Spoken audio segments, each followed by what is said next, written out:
We chose Hugh because they believed in us and they were relentlessly optimistic. And they also speak advisor and operate the way advisors do, connecting over tables and meals and at a moment's notice.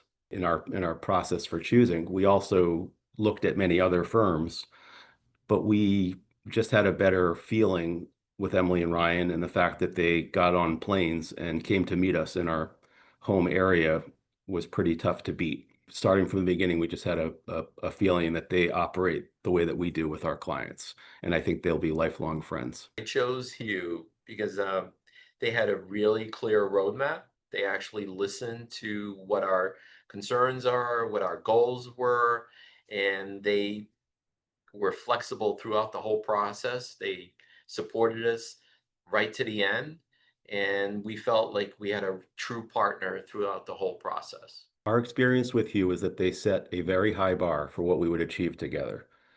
And unlike most things that happen in the professional life of people in the financial services, they outdid those goals.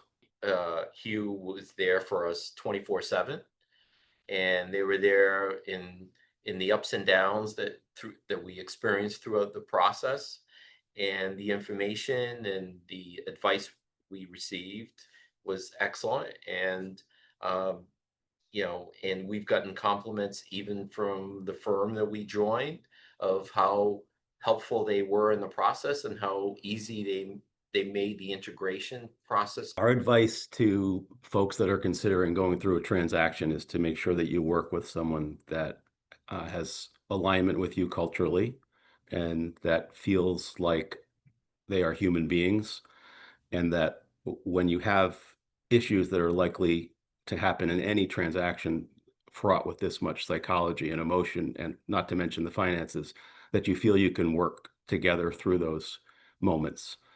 And we certainly had that experience with Ryan and Emily. Think the first step is really sitting down and trying to figure out exactly what your goals are. What are the deal breakers? What are the things that you can compromise on? And but what are you trying to accomplish? Because going into a transaction without knowing what your goals are, it's very hard to evaluate. If I had to describe Hugh in one word, I wouldn't. I would need two. I need an adverb: relentlessly optimistic.